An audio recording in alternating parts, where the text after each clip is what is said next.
Hey folks, this is Nelson George with another Follow the Sound. I am, as you can see, on East 4th Street in Broadway. And across the street there was Tower Records from 1983, 2006.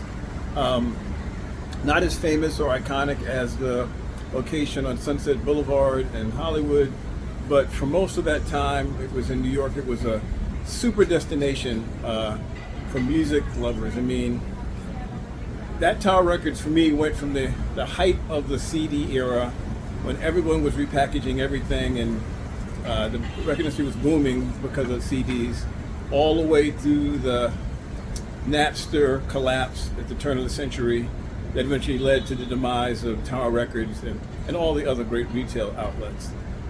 This spot has a lot of personal history for me. So the Tower Records here was, it was the ground floor there, and then it was that second floor. But on the third floor, in the early 90s, I rented office space from Stepson Records, run by Bill Stephanie.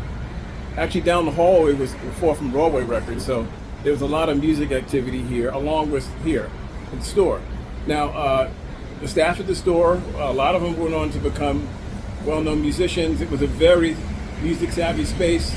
Had a great classical section. Down the block that way, toward Lafayette, was CDs. Were DVDs. Actually, VHSs first, and then probably DVDs later. So this whole block was with Tower Records, and those windows were full of huge blow-ups of album covers. So it was a hell of a destination. And so upstairs, I sat there, and I was there for a number of years. And then one of my favorite things was to come out of the building, follow me over. I'd go across the street to Tower Records. Hold on a second. Here.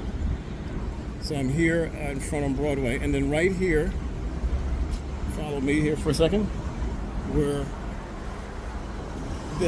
I'm sitting on a New York City Fire thing, see? And I would sit here in an afternoon on a nice sunny day and watch people come out, talk about music, talk about what they bought, talk about what they were buying, what they were listening to. I had so many incredible days hanging out here on Broadway outside Tower Records. I remember running into the late great Tate here, having a wonderful afternoon, just chopping up about music right here. So this was a big loss, it was a loss in terms of music sales, obviously, retail, but also culturally. Ask anybody who was around in New York and came to Tower Records, this was a place to hang out. You'd meet people on your way to a bar, on your way to a club. I mean, it was open at midnight a lot of times, so you could come here and actually buy, hear a band and come get their record right away. So it was a special spot, this whole strip here on 4th Street and Broadway. So Tower Records, very, very, like so much of the culture of music that's gone, we miss it, but it was an incredible time to be here. Nelson George, just follow the sound. Please subscribe. A lot more to come.